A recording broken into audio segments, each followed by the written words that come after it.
Hey ladies, welcome back to my channel. So as you can tell by the caption of the video today, we're going to be doing the new 3D flower look.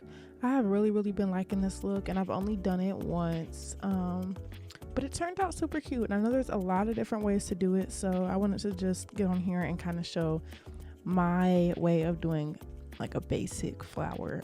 Like I said, there are plenty of different designs and ways that you can do it, looks that you can kind of create with it. So I'm going to show you guys my version, and I'm super excited to like get into it and be able to try different ways, different patterns, etc. So this was actually just a repair. So my client had came in because she needed a whole new nail, and it just so happened to be the one with the flower. So I'm like, you know what, this is a perfect opportunity to show my girls how to do this flower. And believe it or not, y'all, it's way easier than you think, like seriously.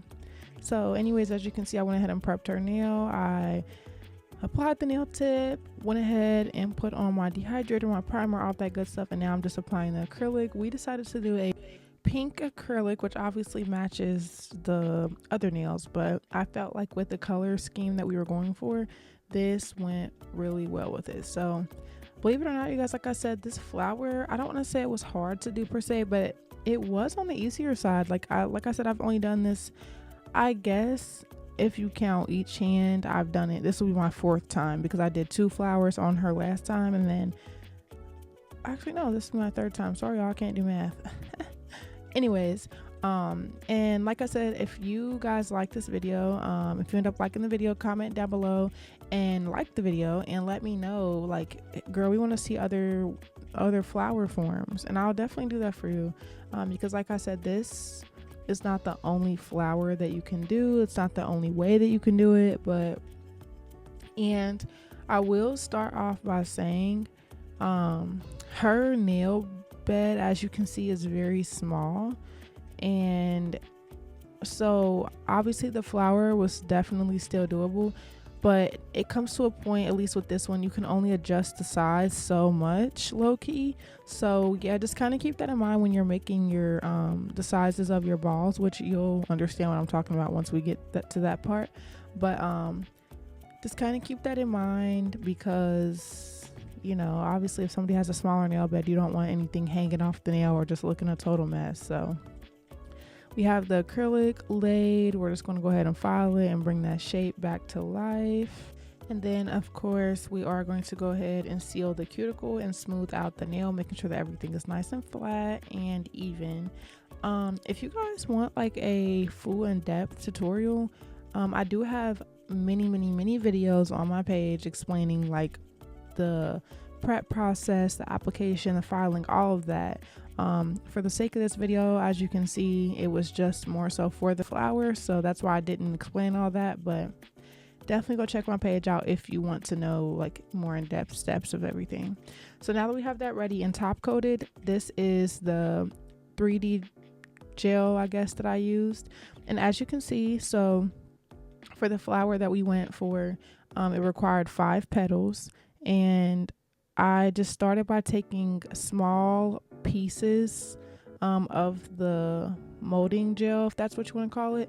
Now, like I said, be mindful. As you can see, her nail bed is small, so honestly, y'all, I probably could have tried to make the flower a little bit smaller, but we went with a big flower originally, so obviously I have to match that for this one, and she liked it and I loved it, so I just think I do want to try it a little bit smaller. But as you can see here, I'm literally just taking little pieces out of the jar and rolling it into like balls. They don't have to be perfect at all. We're about to totally smush them, but it just helps to gauge how much, like the accurate amount of space that you need.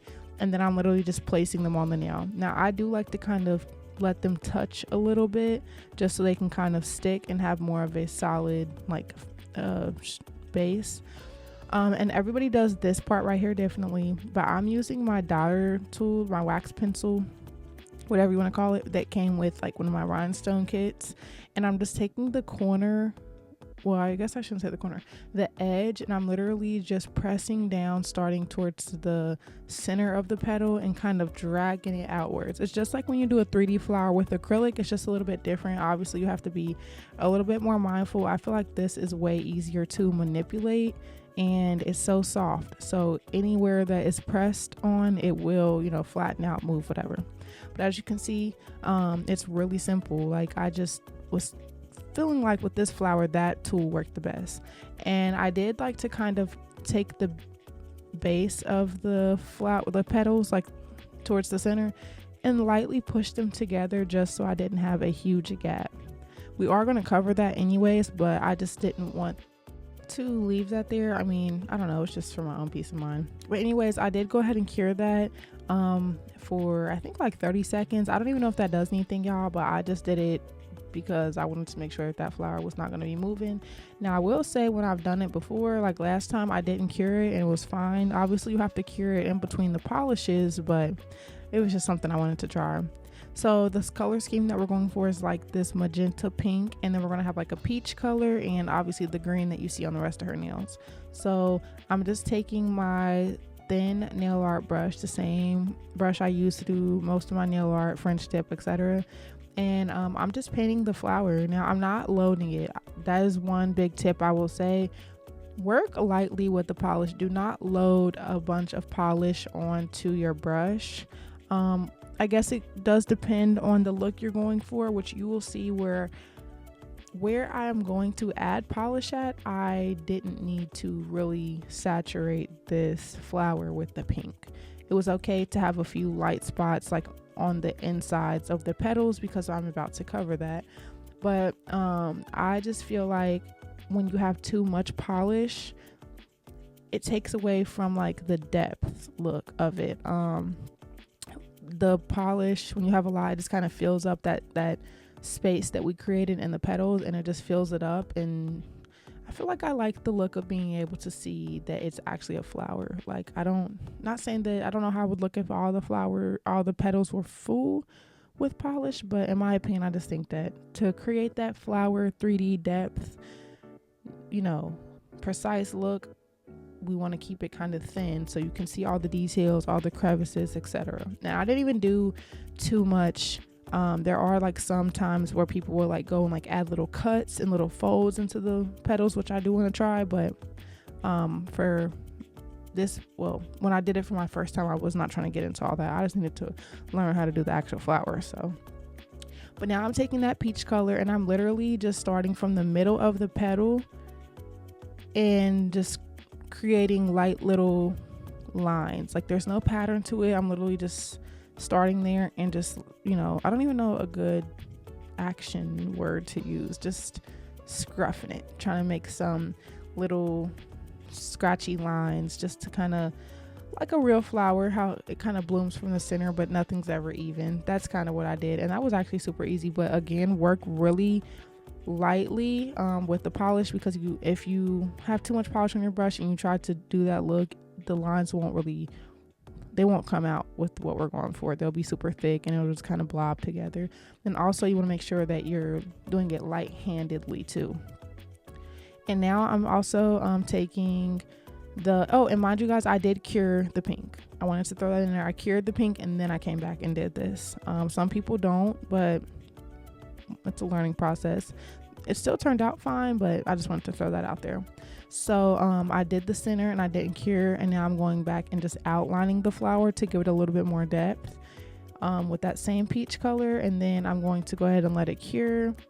And now, like I said earlier, how we were going to be covering the center, I wanted to just do a cute little, you don't have to do this, is totally optional. Some people I see use like those little gold beads, which I didn't have any, and I actually really like that look.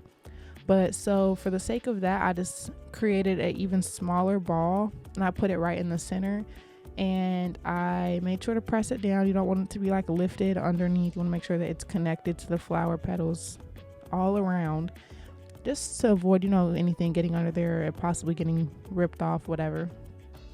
and I wanted to paint that green and just give it a cute little, you know, I feel like it was a nice little pop, and it really brought the flower together overall. Now, like I said, this is optional. You don't have to do this. A lot of people use those little like gold caviar beads, and some people don't even put anything in there. I mean, it just really, the options that you can go when doing these 30 flowers are limitless. Like, I've seen at least, and this is just became kind of like a trend, I've seen literally at least like 50 flowers, different ways, different color combos, different petals, different sizes. Like, it's crazy. So now that that was cured, I went ahead and just top coated it regularly black, and made sure it was fully covered and let it cure for 60 seconds. And this was the outcome, you guys. Super cute. So it was really fun to do, and it was really simple. So I hope you guys enjoyed this video. Give me a thumbs up and comment down below if you'd like to see another version of some more flowers. Love you guys, and see you on the next one.